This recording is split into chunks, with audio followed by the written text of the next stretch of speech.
본 방송에서 제공하는 보험 정보는 투자 판단에 대한 조언입니다. 보험, 펀드 등의 가입은 투자자 자신의 판단과 책임에 따라 그 결과가 투자자 본인에게 귀속됨을 양지하시기 바랍니다.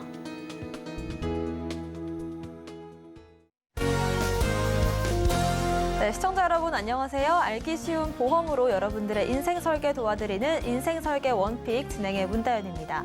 100세 시대를 위한 선택, 살다 보면 겪게 되는 크고 작은 일들에 대비한 보험에 대해서 알기 쉽게 설명해 드리겠습니다.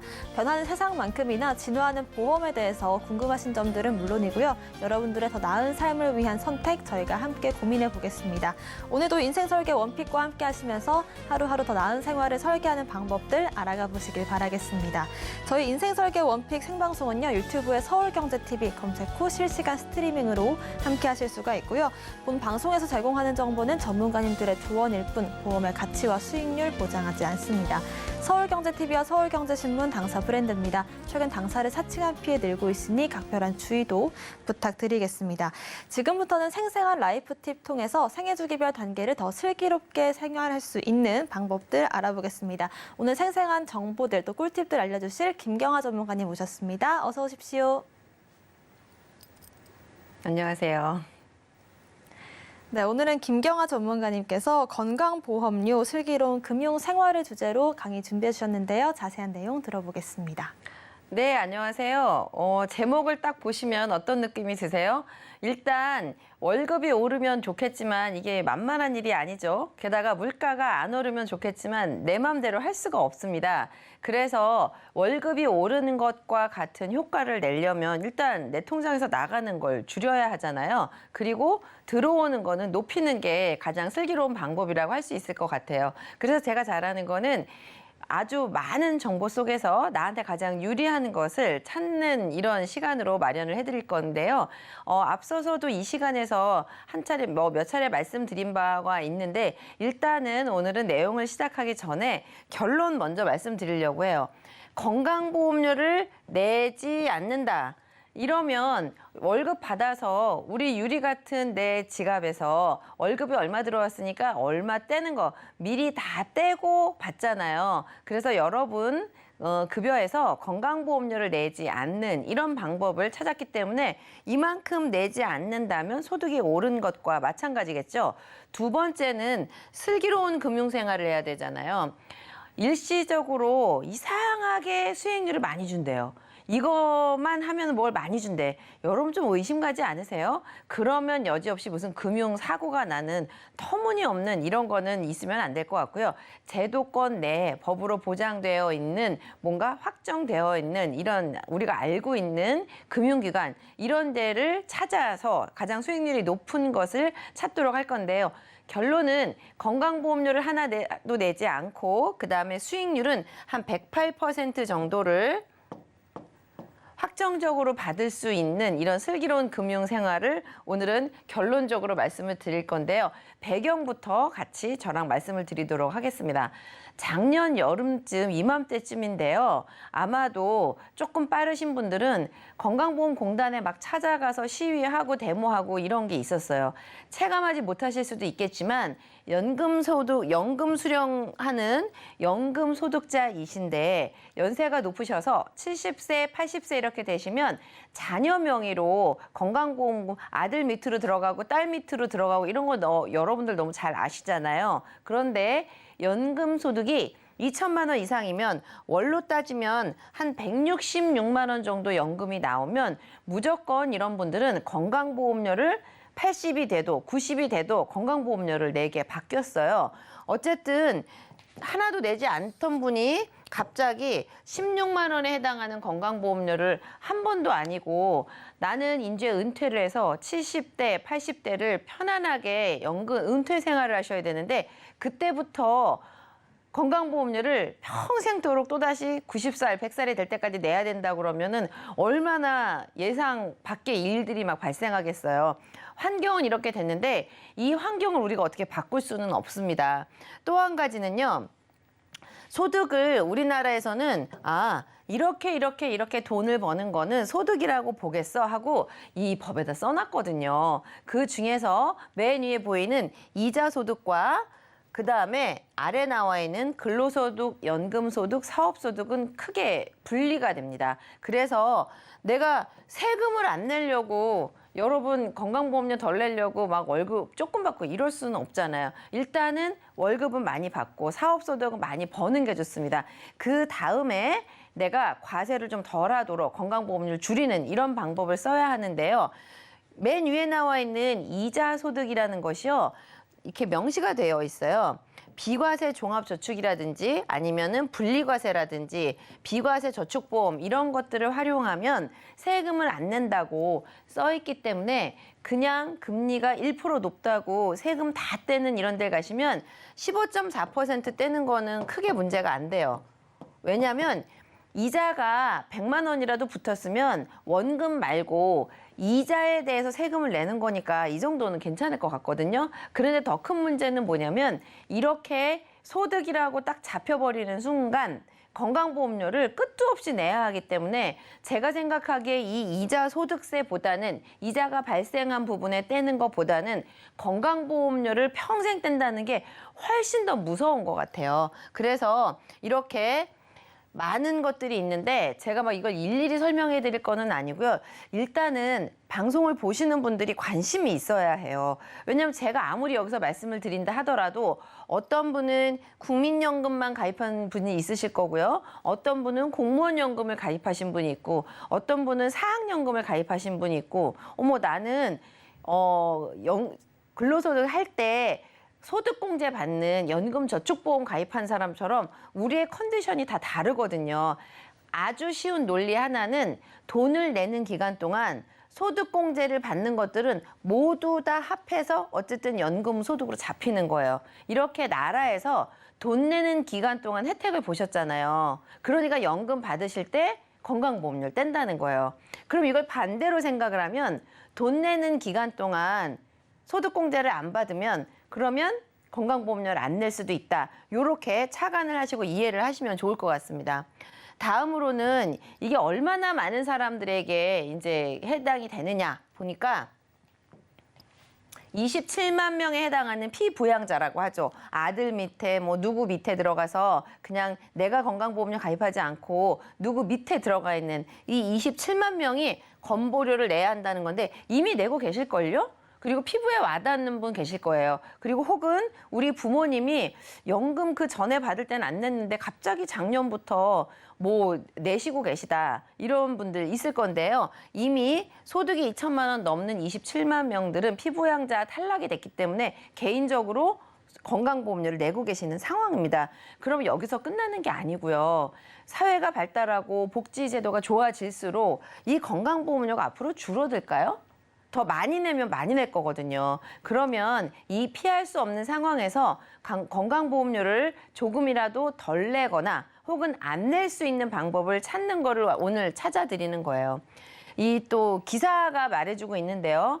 금리가 껑충 뛰어서 너무 좋았죠. 수익률 높다고. 그런데 보세요. 예금이 4억이 넘으면 42%를 떼가는 거예요. 이런다고 우리가 저축 안 할 수도 없는데 어쨌든 가장 중요한 거는 수익률이 5%라고 하는데 이 5%가 나한테 내 통장에 들어와야 5%인데 실효 수익률 내가 받는 거 5%짜리는 3.4%에 불과하죠. 근데 이 수익률보다 더 무서운 거는 제가 지금 10번째 말씀드리는데요. 건강보험료를 내지 않는 이런 것들을 고르셔야 할 것 같아요.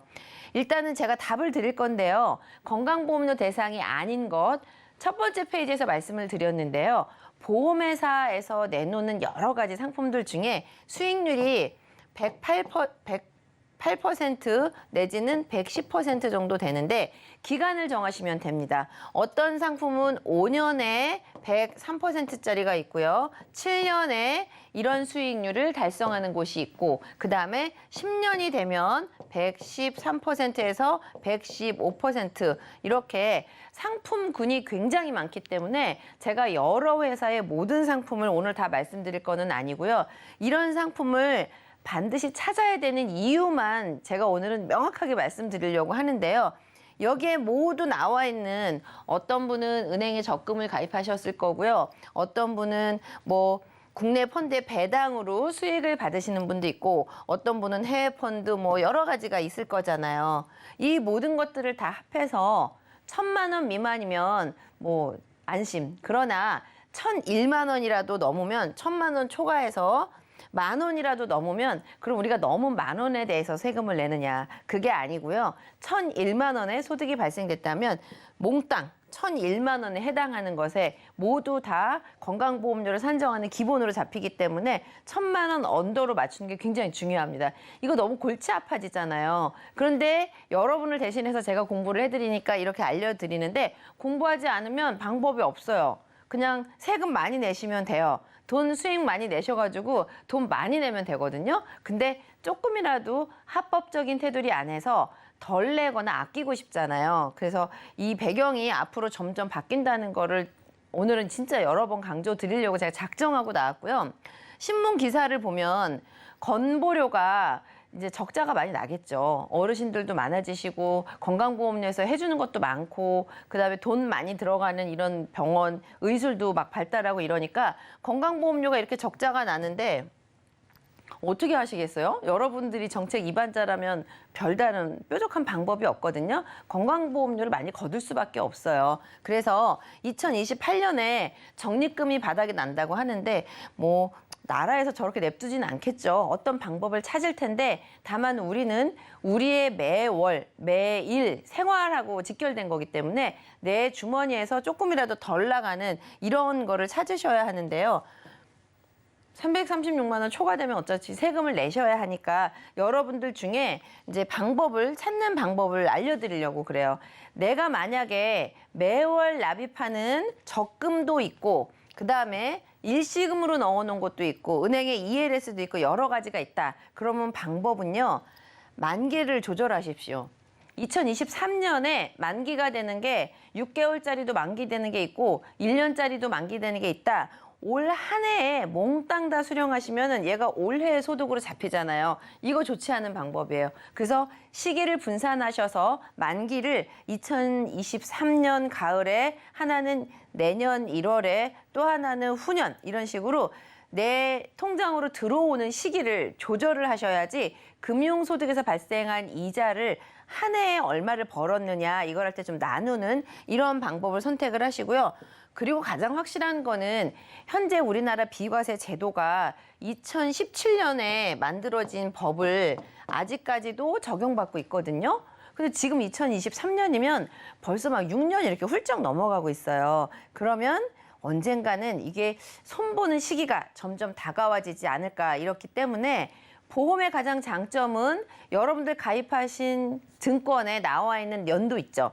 2010년에 가입하신 거는 2010년의 약관을 적용받고 있기 때문에 오늘 비과세 상품을 잘 골라서 가입을 하신 분들은 오늘의 약관을 적용받아요. 그렇기 때문에 현재의 비과세 요건을 충족하는 금융상품을 찾는 것이 너무너무 중요해졌습니다.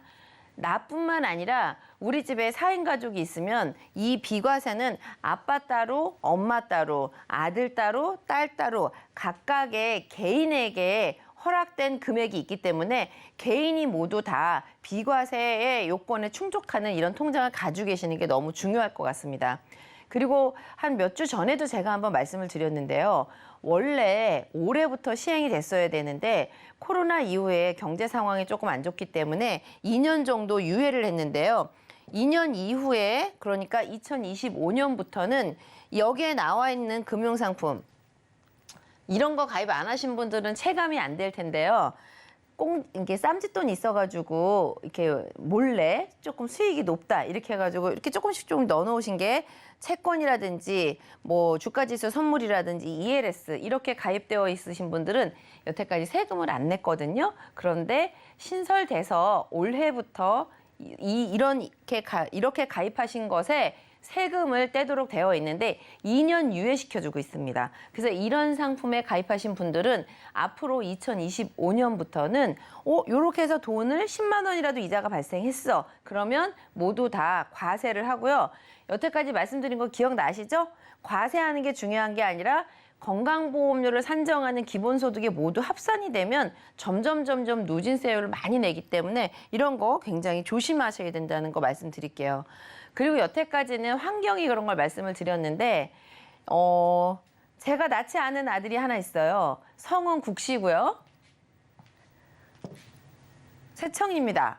나중에 저도 마찬가지거든요. 제가 조금이라도 더 많이 모으고 벌면 저는 우리 아이들한테 조금이라도 더 주고 싶고 얘네들이 조금 더 힘이 되도록 이렇게 엄마로서 그런 생각이 드는데 내가 그냥 아파트 값이 오르는 건 너무 좋은데요. 오르는 것보다 훨씬 더 빠른 속도로 이 상속세, 증여세 이런 것도 많이 내야 하기 때문에 이거 굉장히 문제가 되겠죠. 근데 잘 보시면 가장 하단에 나와 있는 게 뭐냐면요. 아파트 값이 가만히 있어도 자연 상승분이 있을 거예요. 그런데 내가 뭐 투자를 별달리 한 게 아닌데 아파트 하나만 있어도 일단은 상속세를 이렇게 내셔야 하거든요. 그런데 상속세 내는 거 중에요. 국세청에서 가져가는 지분이 이만큼 있는 거예요. 근데 이거는 뭐 어쩔 수 없는 거겠죠. 그렇다면 최대한 내가 컨트롤할 수 있을 때 이런 상황을 잘 예상을 하셔가지고 건강보험료도 덜 내시는 게 좋을 것 같고요. 미리 작전을 잘 짜시면 증여라든지 상속은 한 달 갑자기 할 수가 없습니다. 최소한 10년, 15년 전부터 준비를 하셔야 이렇게 내가 낳지 않은 또 다른 자식에게 재산을 나눠주는 이런 거를 조금 예방할 수 있지 않을까. 제가 이제 조금 재미있게 표현을 해본 거고요. 마지막 결론에 다가갑니다. 이게 이제 어떤 내용이냐면 여러분들 기억나세요? 명량이라는 영화가 저 굉장히 재밌게 봤는데 이게 2013년에 나온 영화더라고요. 벌써 10년이나 지난 거죠. 그리고 또 기억하시죠? 이 응답하라 1988에 나오는 내용 중에요. 은행원이 금리가 너무 높으니까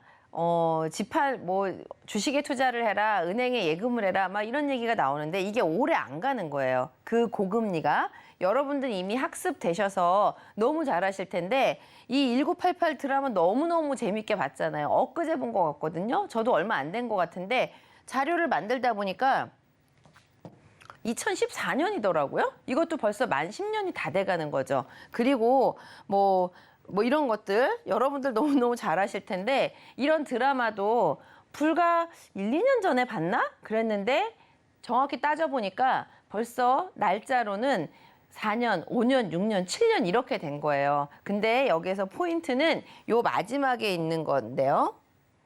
제가 공란으로 비워뒀습니다.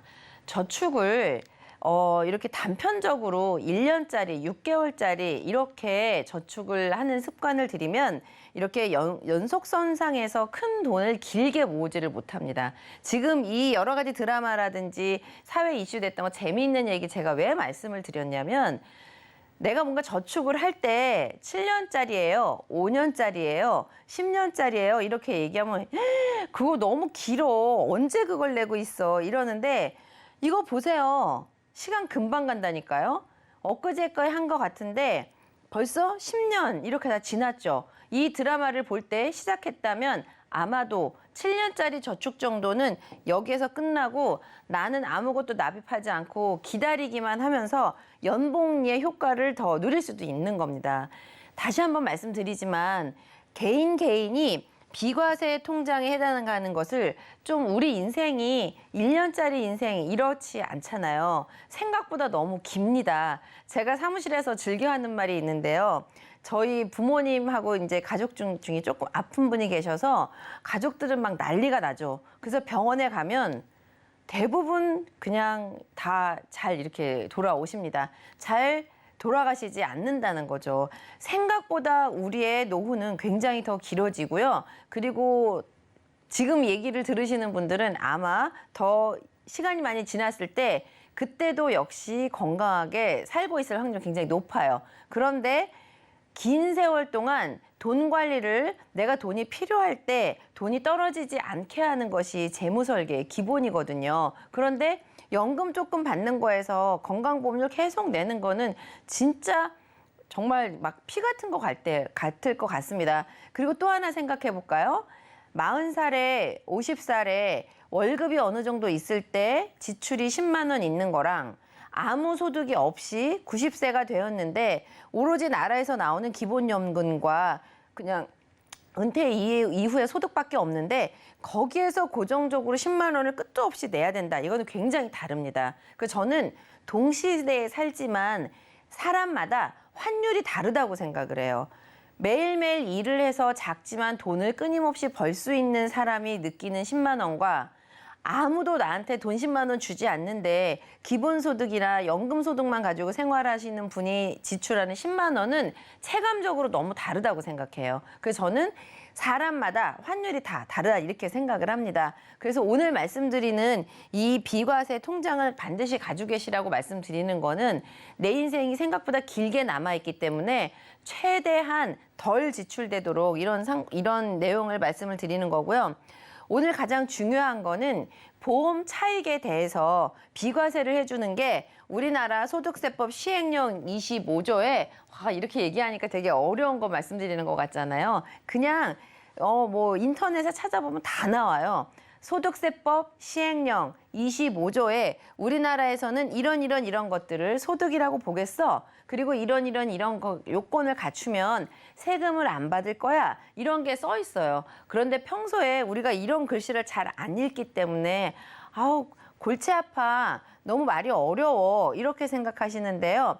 이거를 조금 더 귀 기울여서 지금처럼 저희 경제방송에서 하는 이야기를 그냥 들으시거나 아니면 조금 찾아보면은 보세요. 10만 원씩 줄여서 30년 동안 내가 덜 낸다 그러면 아무 생각 없이 그렇게 내는 분과 조금 신경 써서 내가 아끼시는 분은 결국은 돈으로는 몇 천만 원을 그냥 생각 없이 지출하거나 안 내거나 돈 차이가 굉장히 많이 날 수 있습니다. 그래서 지금은 이 보험 차익 비과세를 정확히 좀 아시면 좋을 것 같은데요.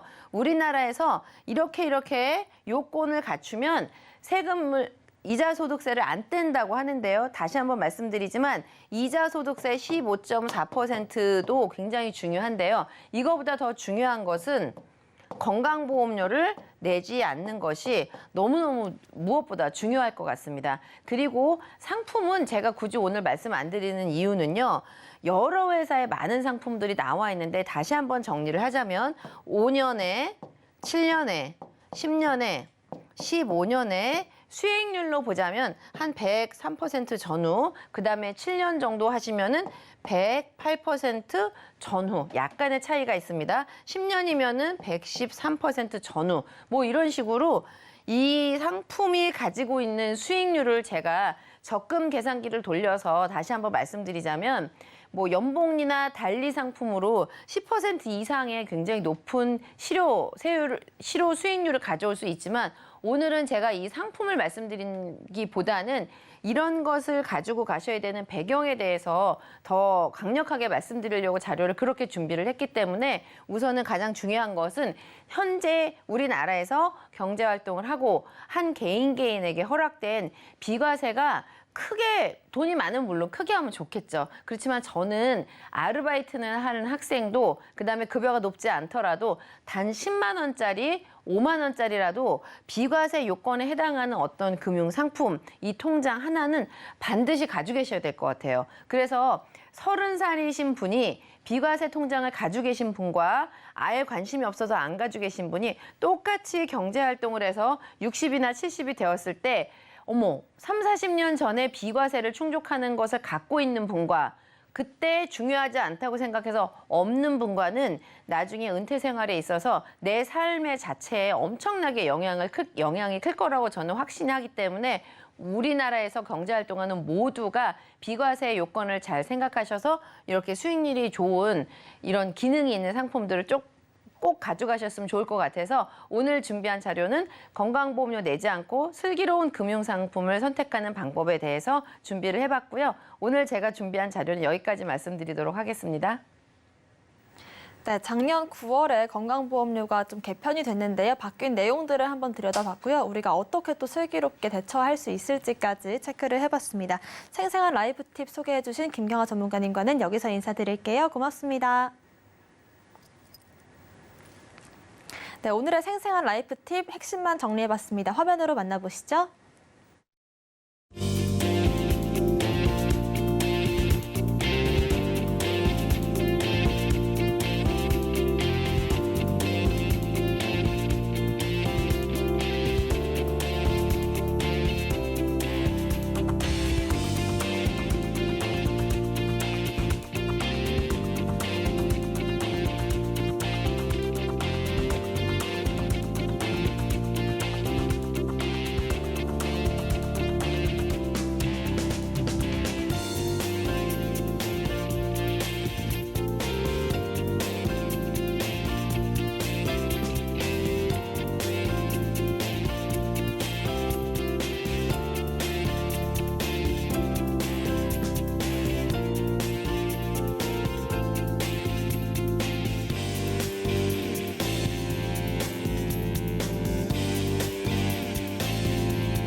네, 현명한 인생 설계를 위해선 선택이 중요하겠죠. 아직도 그 선택이 어렵고 두렵게만 느껴지신다면 지금부터 함께할 오늘의 원픽 주목해보시길 바라겠습니다. 생생한 꿀팁과 정보들 알려주실 안수현 전문가님, 조지은 전문가님과 함께합니다. 두 분 어서 오십시오.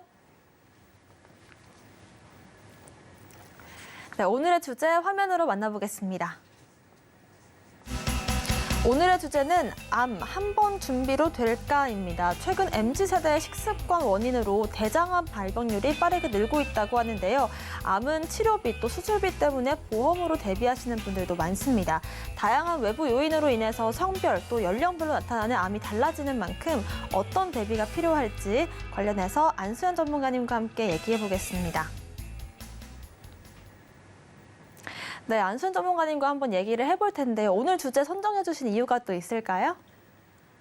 네, 앵커님 질문 하나만 드릴게요. 네. 예전하고 다르게 식당에 가면 좀 바뀐 게 뭐가 있을까요? 식당에 가면요. 아무래도 제일 체감되는 건 가격이 아닐까요? 네, 가격도 있고요.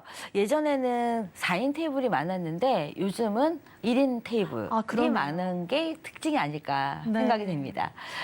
제가 왜 이 말씀을 드리냐면요. 오늘 주제가 암에 관련된 거잖아요. 네. 요즘 대부분의 분들이 혼술을 하시는 분들이 많이 있습니다. 혼술을 하면 어떤 일이 발생을 하냐면요. 특히나 MZ 세대 분들 같은 경우는 혼자서 식사를 하고 혼자서 술을 하고 이러시는 분들이 많이 있으신데 아무래도 혼자서 식사를 하다 보면 간편한 걸 하게 되죠. 그래서 인스턴트 식품 많이 먹게 되는데요. 그래서일까요? 20대, 30대 분들이 미만성 위암에 발병을 하는 확률이 많이 높아졌다고 합니다.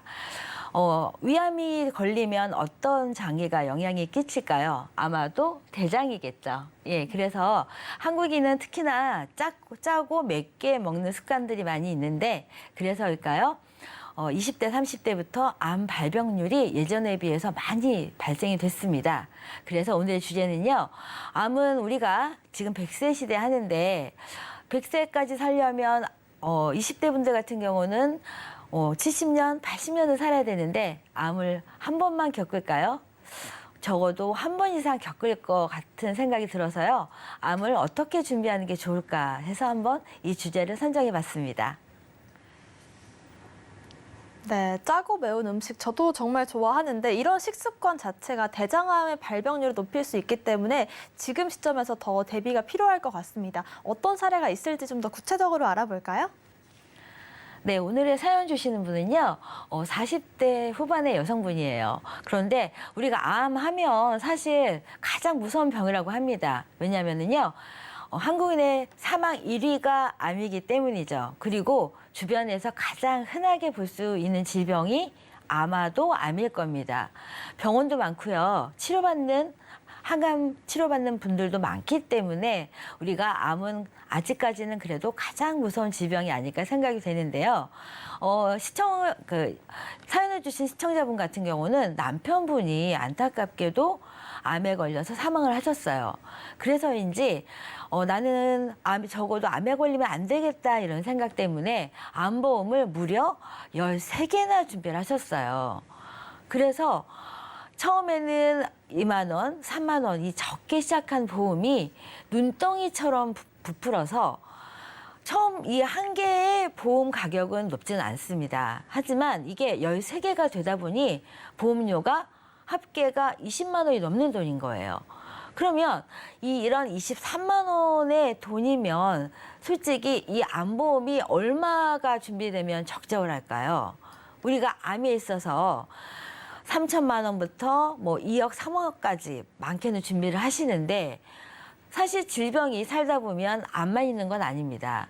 내 주변의 사람이 암으로 인해서 사망했다 하더라도 우리가 찾아오는 가장 무서운 질병이 암일 뿐이지 암이 대부분이진 않아요. 하지만 이분 같은 경우는 13개가 모두 암보험이었어요. 물론 납입기간과 만기가 다 전부 달랐어요.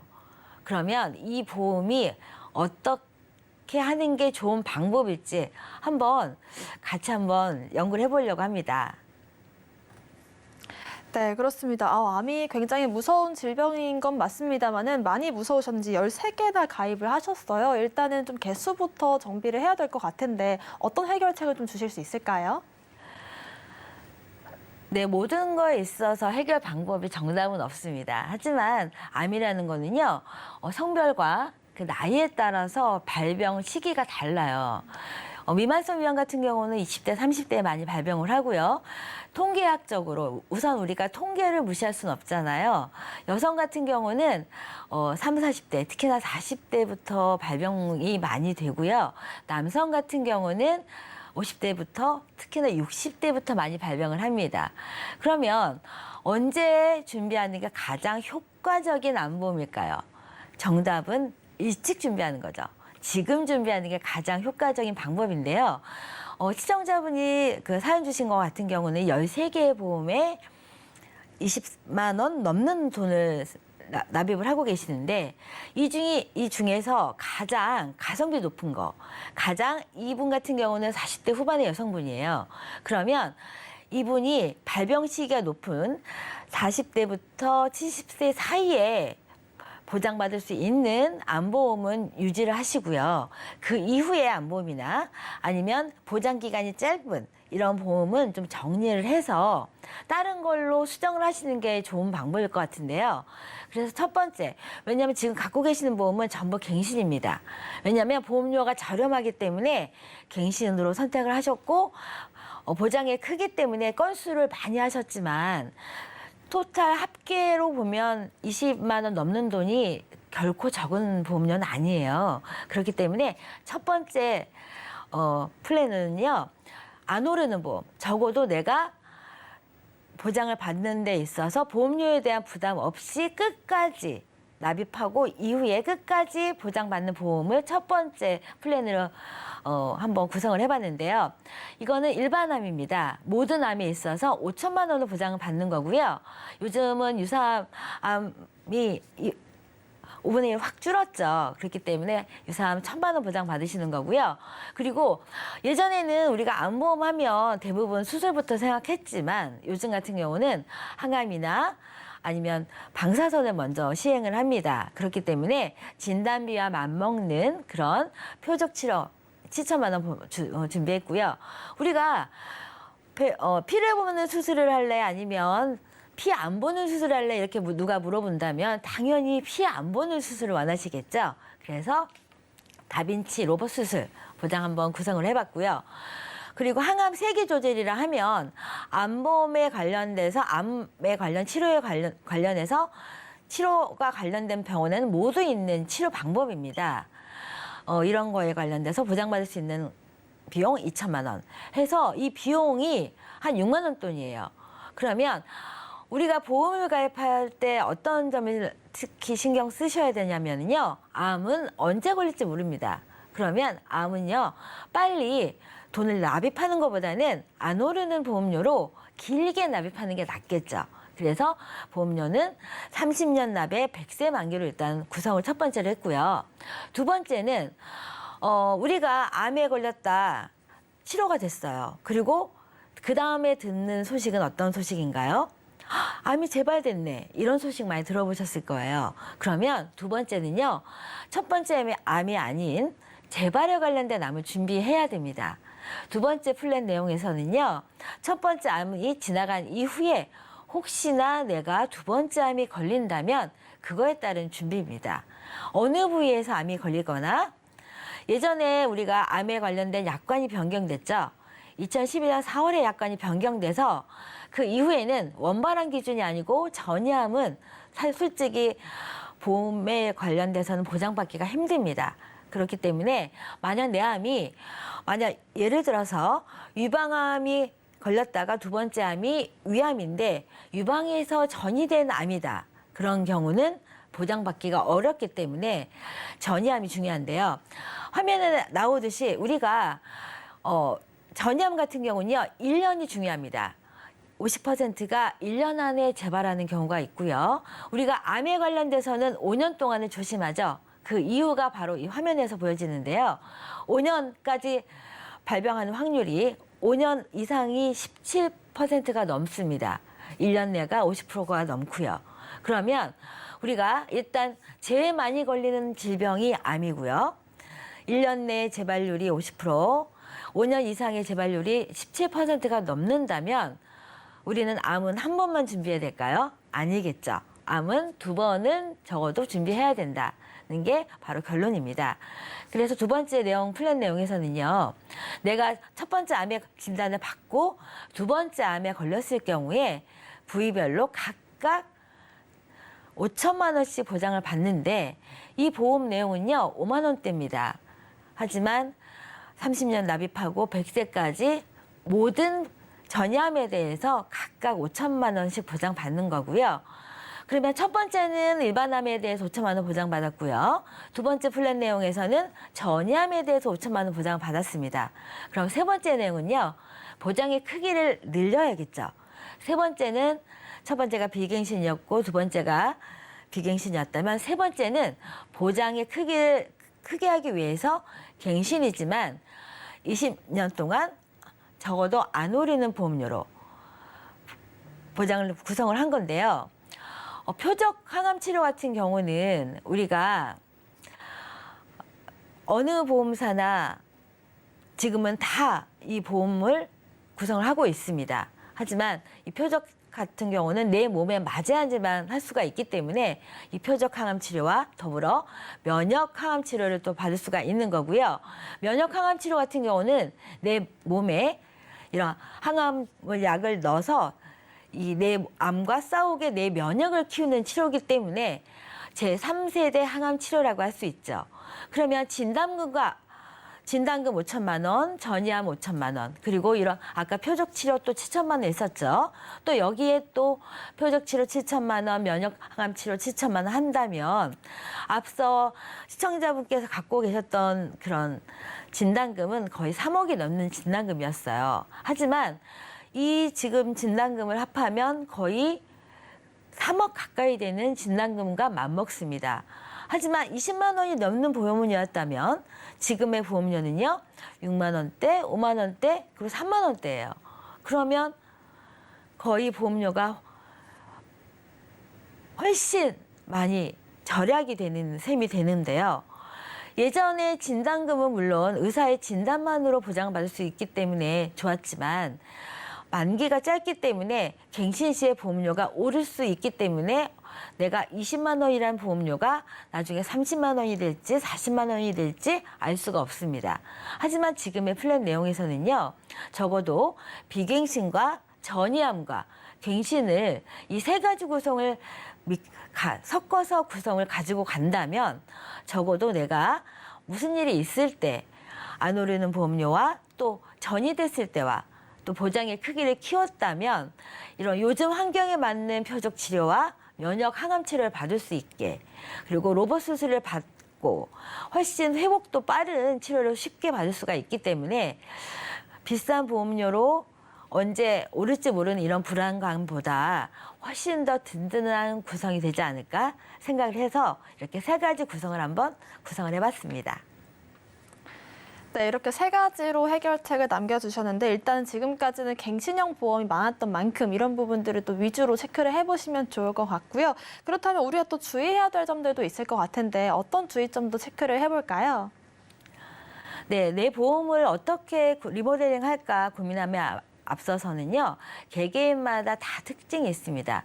우리 집 가족력이 대장입니다. 그러면 당연히 대장에 관련된 보장을 많이 늘리는 게 좋으시고요.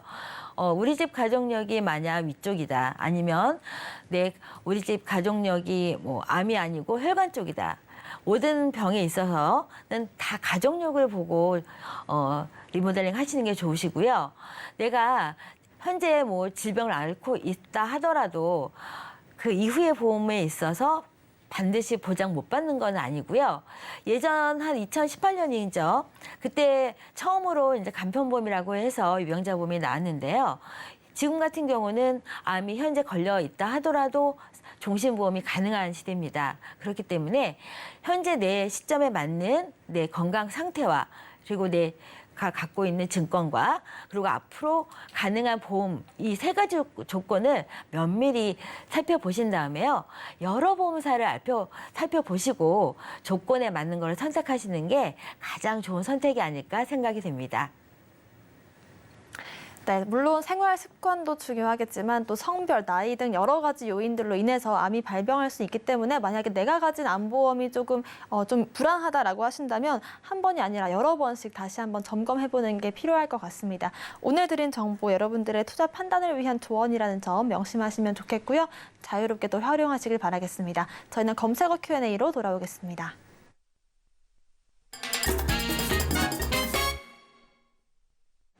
네, 지금부터는 보험에 대한 궁금증들을 스피디하게 풀어보는 검색어 Q&A 시간입니다. 바로 첫 번째 질문부터 만나보겠습니다. 자, 아까 암보험에 대해서 이야기를 해봤는데요. 암보험을 가입할 때 주의점이 있는지, 다 똑같은 암보험은 아닌지 이런 점들이 궁금하다고 주셨어요. 우리 조지은 전문가님께서 한번 말씀을 해주실까요? 이 질문은 암보험 아까 말씀해 주셨으니까 안수현 전문가님께 여쭤볼게요. 네. 네, 암보험 가입할 때 주의점은요.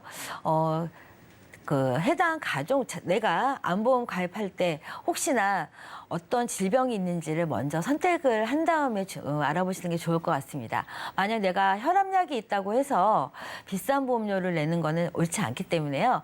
요즘 같은 경우는 고혈압약을 먹거나 아니면 고지혈 아니면 당뇨가 있다 하더라도 표준체와 똑같이 준비할 수 있는 암보험이 많이 있기 때문에 그런 내 건강 상태에 꼭 알아보시고 준비하시는 게 좋은데요.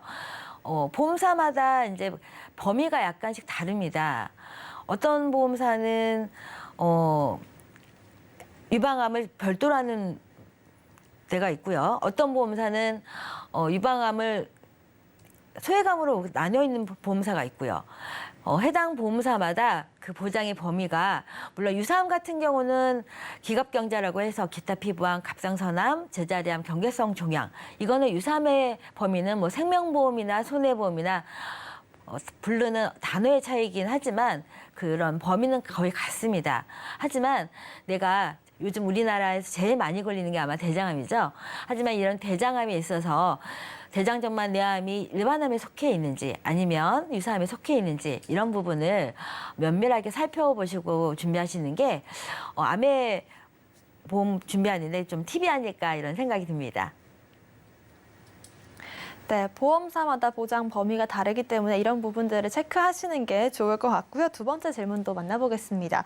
자, 치아가 아파오고 있는데 지금 시점에서 치아보험을 가입해도 되는지 여쭤보셨어요. 조진 전문가님께서 말씀해 주실까요? 지금 이가 어느 정도 아프신지 모르겠지만 이가 아프시면 병원에 먼저 가보시는 게 제일 중요합니다. 병원에 가셔서 요즘엔 1년에 한 번씩 건강검진에서 스케일링을 해주기 때문에 스케일링을 받으시면서 자기 이를 점검하시고 3개월 면책기간이라는 치아보험에는 그 면책기간이 있습니다. 면책기간이라고 하면 3개월 동안은 보장을 받으실 수가 없으세요. 뭐 A사는 1년에 50% 개수 제한이 있고 다른 B사는 2년에 50% 근데 개수 제한이 없습니다. 이런 보험들 여러분들이 잘 치아를 관리하시면서 지금이라도 치아를 관리하니까 보험이 필요 없어 이게 아니고 치아를 관리하시면서 보험을 들으셔도 늦지 않습니다. 그러니까 제 예를 들어서 저는 치아 보험을 임플란트만 들어서 24,000원짜리를 들어놨어요. 그러니까 뭐 저는 반만 받아도 돼. 임플란트만 가입을 했어. 이런 거는 다른 뭐 틀니나 뭐 크라운 이런 거는 안 받을 거야 해서 보험을 작게 들어놨는데 보험을 작게 들어놨어도 이건 언젠가 저희가 치료를 받으면 보장을 받을 수 있기 때문에 여러분들도 치료를 받으시고 있는 순간에 이제 치료를 다 받았으니까 보장을 못 받을지 몰라 하고 치아보험을 이렇게 놔두시지 마시고 치아보험을 두셔놓고 보장을 받으시기를 권유해 드리고 싶습니다. 네, 일단은 급한 대로 병원에 가보시는 게 좋겠지만 미리미리 좀 치아 보험을 대비하시는 것도 좋은 방법이 될 것 같습니다. 자, 다음 질문도 한번 받아보겠습니다. 조부모님께서 치매로 고생을 하셨는데 부모님께서 요즘에 약간의 증상을 보이신다고 합니다. 네, 어떤 보험을 먼저 준비하는 게 좋을지 여쭤보셨는데 안수현 전문가님께서 알려주실까요? 네, 치매에 걸리면 안 되는데 저도 제일 무서운 게 치매거든요. 근데 치매 같은 경우는 대부분이 이제 알츠하이머 치매를 많이 생각들을 하시는데 치매에는 종류가 여러 가지가 있습니다. 알츠하이머 치매도 있지만요, 혈관성으로 오는 치매도 있습니다. 그렇기 때문에 우리가 치매하면 유전일까라는 생각도 들지만 우리 일단은 치매는 혈관에 관련된 질병이라고 할 수가 있어요. 왜냐하면 치매 같은 경우는 치매 환자는 행복합니다. 왜냐? 기억이 안 날 뿐이지 저는 뭐 행복합니다. 이렇게 말씀들을 하십니다. 왜냐하면 과거가 기억이 안 날 뿐이지 본인은 행복하거든요. 주변 환경이 힘듭니다. 그렇기 때문에 치매가 만약 걱정이 되신다면 일단은 혈관 쪽 먼저 준비하시라고 말씀을 드리고 싶습니다. 왜냐하면 알츠하이머 치매만 치매가 아니기 때문에 혈관에 관련된 혈관보험 먼저 준비하시고요. 혹시나 술을 좋아하셔서 알코올성 치매다 이러면 치매보험 준비가 힘듭니다. 그렇기 때문에 알코올성, 술을 많이 드시는 분은요, 우선 질병 후유장애를 준비하시라고 말씀드리고 싶습니다. 질병 후유장애 같은 경우는요, 알코올성 치매 같은 경우는 이제 사실 술을 많이 드시는 분들은 치매보험 가입이 힘들 수도 있어요. 왜냐하면 여러 가지 문제가 많이 있기 때문에 힘든데요. 이런 분들은 특히나 뇌 쪽으로 문제가 있어서 약간의 이력이 있으신 분들은 치매보험에 있어서는 결정타거든요. 그렇기 때문에 치매보험 가입이 힘듭니다. 나는 멀쩡한데 뇌 쪽에 약간의 문제가 있어서 병원 갔던 이력이 있어도 치매보험은 가입이 힘들기 때문에 이런 분들은 질병 후유장애 없어지기 전에 미리미리 준비하시고요. 그리고 치매가 준비 또 힘드신다면 어떤 게 문제가 될까요? 아마 나이가 들수록 약해지는 거는 머리뿐만이 아니고 뼈가 약해질 겁니다. 그래서 첫 번째 준비하실 거는 혈관 관련돼서 준비하시고요. 두 번째 준비하실 거는요, 혹시 모르니까 질병 후유장애 준비하시고요. 세 번째 준비하실 거는 우리가 오래 살려면 뼈가 튼튼해야 되잖아요. 그래서 뼈 관련해서 준비하시고요. 이 세 가지는 먼저 준비하시고 그 다음 보험 준비하시는 게 좋으실 것 같습니다. 네, 순차적으로 차례대로 준비해야 될 부분들을 알려주셨기 때문에 이런 부분들 참고를 해보시길 바라겠고요. 여러분들의 궁금증들 검색어 Q&A로 해결을 해봤습니다. 저희가 방송 중에 드리는 정보는 전문가님들의 조언일 뿐이지 보험의 가치와 수익률 보장하지 않고요. 또 서울경제TV와 서울경제신문 당사 브랜드입니다. 최근 당사를 사칭한 피해 늘고 있다고 하니까요. 각별한 주의도 부탁드리겠습니다. 오늘 방송은 서울경제TV 홈페이지 또 유튜브 채널 통해서 다시 보실 수가 있습니다. 오늘 저희가 준비한 소식은 여기까지 시청자 여러분 고맙습니다.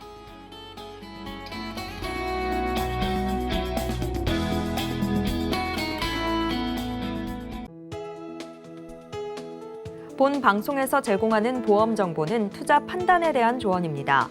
보험, 펀드 등의 가입은 투자자 자신의 판단과 책임에 따라 그 결과가 투자자 본인에게 귀속됨을 양지하시기 바랍니다.